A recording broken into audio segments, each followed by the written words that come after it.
Well, obviously disappointed in the results. I thought our guys, opening 2 quarters, survived some things that we had to persevere and weather through offensively and defensively and in the kicking game. But felt at halftime coming in, if we could just go out and match that effort in the second half and give Auburn credit, they were able to do it. We weren't. But we got off rhythm a little bit offensively, not being able to convert a first down in the third quarter. And that, when you're playing a team like Auburn, obviously it can come up on you in a heartbeat. But I think the big swing was when BA obviously got hit as he's throwing the ball there. I thought he really played a pretty clean game. Was on his reads and on his routes. I wish we could caught the ball. That first big play in the first half. Those are big plays that we got to have, especially playing a team like Auburn. So defensively, I think that the pace of play and obviously all that was going into it, our guys were locked in. But on the same account, as soon as we got them off rhythm, there at the end of the half, I thought with the two stops that we'd be able to play that way in the second half. The big play was a killer. We call big play anything over 20 yards in the run game and 25 in the passing game, and those we're just going to have to eliminate and tackle better defensively. But the kicking game, I thought Sam was really good. Did a nice job both punting and kicking. We did some pooch punts, getting the ball down inside the 10. I was happy with, but overall, obviously, 2 quarters of football that we can live with, but 2 that we can't. That's about it. How big a momentum swing was that pick 6? Well, it was a big momentum swing. I think obviously offensively we knew we were going to have to score some points. The explosive offense that they had, but obviously that's a huge swing, not only in the points, but just a really it hits you in the stomach and takes a lot of energy out of the sidelines. What do you feel like happened in the second half where you weren't able to run as effectively as you did in the first? I think a couple things. They made obviously some adjustments. Our guys did as well. We, I think, began to press a little bit when we were down by 2 scores. Whether the coaches or players, we had a plan that was working. We were able to run the football effectively. We just didn't go to it much in the third quarter, and that's something we'll definitely take a look at. What are the positives you take away from? Positives: we played some young guys, played a lot of guys, true freshmen and redshirt freshmen that hadn't played before. Obviously had some adverse weather there after we came back out, but I think our guys left that locker room and they wanted to play 10 minutes of best football they had, and we got that sack there. That was another one. We were going to go 4 downs, but the 4th and 10 plus, we just didn't want to try to convert that. Like you said, I think we ran the ball effectively in the first half, and there's some positives there. Overall, up front, got some added depth that we got to be able to take advantage of, but we got to capitalize on big play opportunities. What was the difference in tackling in the second half? I think again, talked a little bit, especially when we were in here in the weather break.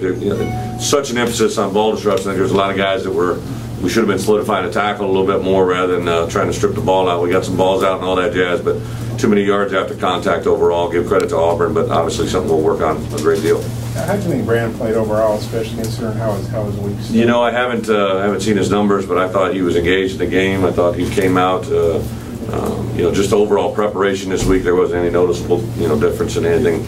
We all know what was happening away from the stadium, but I think that there was guys again that believed in him, and I think it's a positive step in the right direction for him. What was the locker room like at halftime? At halftime? Yeah. Like it would be. Well, we ran into a little glitch. Our coaches never made it down from half. They were stuck in the elevator, so it's kind of a little audible there that we had to deal with.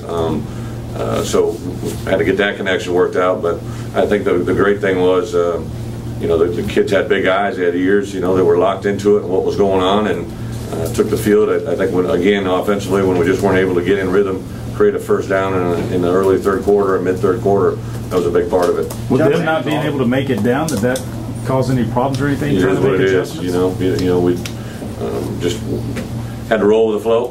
Obviously, have coaches up in the booth that you look forward to coming down here and meeting as a staff and kind of getting all on the same page. And we were able to communicate by phone, but obviously not trying to make a bigger deal. Well, they just weren't able to get down. Was Bret actually stuck in an elevator, or was it just too many people? No, too many. I think they were stuck in it. I haven't even got the full story on it. I just know they were actually stuck. Johnson's throwing in the first half, it kind of got down your middle a little bit. Yeah. Was that something that y'all thought might try in this game? There was a play option, play action read off of it. There was one that came across the formation. There was 2 that were from the front side of it. But I think we got to make sure we're looking at the right things. I think it's safety position, make sure our eyes. One of the things we really talked about playing this offense, your eyes got to have great discipline. They're going to take you to your reads and your reactions, and I think we'll definitely. There was guys right there. It's like they were catching and we're hitting. We just got to pull that trigger a hair earlier. Coach, on that second play of the second half for you guys, was it and Brandon audible? Was that going to be a run play, or was that supposed to be a pass play? I'm losing track of you. Where at? It was like the second play of the first series. The second You know what? On the very start of the second half, I was on the defensive headset because I came down on third down. What about your receivers? How do you feel like they're playing? You know, I was excited to come into the game. I really still think that we've got some guys that have grown a little bit. You'd like to see a couple of them come up with some of those bigger catches, but I can't fault their effort, and we're just going to continue to work that. I think BA's got a lot of confidence with a number of those guys, but we just got to play clean. And that ball's on time, ball's on rhythm. We got to come up with it. We got to protect it better. Bret, you knew that they'd added Duke Williams, the wide receiver. He had a big, I guess, first 3 quarters. What did he do to their game? He was a very good player. Obviously, they were able to get some things open on the back end.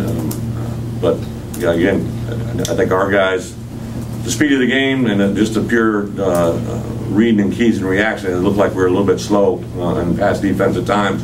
We were just a hair behind the play. Talk about Corliss and the bruise on his arm. Did they just pad that a little bit? Yeah, I think he took a shot right to it. They were afraid that it was fractured or broke, and all negative there, but that was it.